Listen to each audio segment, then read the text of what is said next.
Bienvenue dans Star Fox Analytics, le podcast au cœur de vos décisions. Aujourd'hui, on plonge dans les nouveautés, techniques et aussi réglementaires, qui impactent l'analyse de données, le marketing digital. On va s'appuyer sur les infos récentes de Star Fox Analytics pour extraire l'essentiel, pour rester à la pointe. Tout à fait. On va décortiquer ensemble des évolutions importantes. Côté outils et côté conformité aussi. Ça touche directement la collecte, le traitement, l'utilisation des données. Parfait. Alors commençons par BigQuery. J'ai vu passer des choses sur une nouvelle syntaxe, le pipe, avec le symbole. C'est quoi exactement ça? Oui, l'idée c'est de structurer les requêtes de manière plus linéaire. Vous voyez, from, table, where, condition, aggregate, calculs. Ça rend les requêtes, surtout les plus complexes, beaucoup plus faciles à lire, à écrire aussi. Ah oui, donc plus lisible. Et ça aide pour la maintenance du code SQL, j'imagine. Exactement. Une structure claire, ça veut dire moins d'erreurs potentielles, et puis la collaboration entre analystes est plus simple. C'est pas négligeable. Logique. Et toujours dans BigQuery, il y a cette astuce Group by All. Fini de devoir lister toutes les colonnes non agrégées. C'est ça. Une petite simplification qui peut paraître mineure, mais qui évite une tâche répétitive et source d'erreurs fréquentes. Surtout quand on travaille sur des requêtes avec beaucoup de dimensions. Là, un simple group by all, et c'est réglé. Pratique. Et il y a aussi du nouveau sur les sources de trafic des sessions, directement dans l'export BigQuery. Oui, et ça, c'est un vrai plus. Avoir ces infos, les campagnes manuelles, Google Ads, etc., directement liées aux sessions dans BigQuery, ça simplifie énormément l'analyse d'attribution, la vision cross-canal aussi. Donc moins de jointures complexes à faire soi-même. Voilà. Avant, c'était souvent un casse-tête pour réconcilier ces données. Là, c'est natif, un gain de temps considérable. Bien noté. Bon, passons à Google Analytics 360. Il y aurait une amélioration des quotas pour l'accès aux données non échantillonnées via l'API. Effectivement. Les limites quotidiennes et par requête ont été augmentées. Concrètement, ça veut dire un accès plus facile, plus large à des données complètes.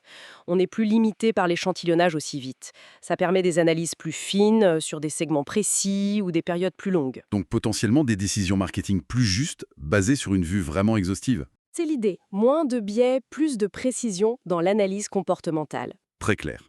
Changement de registre maintenant. La CNIL. Il y a une annonce sur les applications mobiles.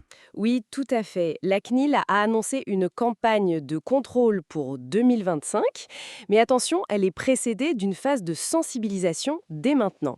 L'objectif, c'est de vérifier la conformité RGPD des applis mobiles. D'accord.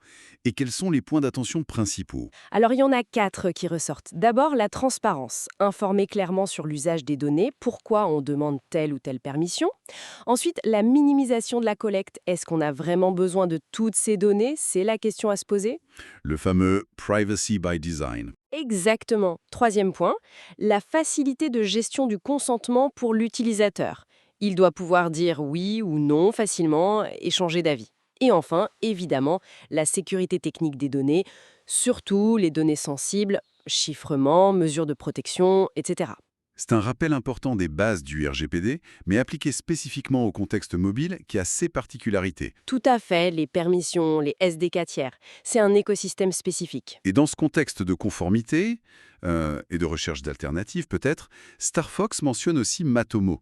C'est quoi le positionnement? Oui, Matomo est présenté comme une alternative open source à Google Analytics. Son grand argument, c'est le respect de la confidentialité des données et surtout la possibilité de l'auto-héberger. Ça donne un contrôle total sur les données, ce qui répond à pas mal de préoccupations actuelles sur la souveraineté, la conformité. Donc, une option à considérer pour ceux qui veulent maîtriser toute la chaîne. C'est ça, une alternative crédible. On voit bien un mouvement général, les outils qui deviennent plus puissants, plus simples, euh, Oui, et en parallèle, un cadre réglementaire qui se resserre, qui pousse à plus de contrôle, plus de transparence. absolument.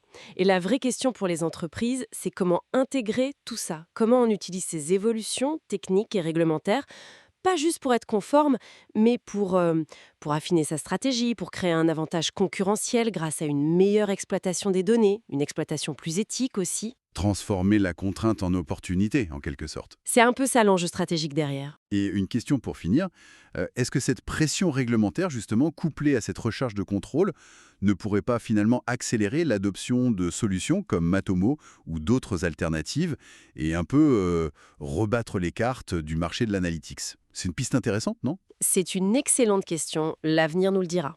Merci d'avoir écouté Star Fox Analytics. Pour aller plus loin, téléchargez nos guides sur starfoxanalytics.com. À bientôt.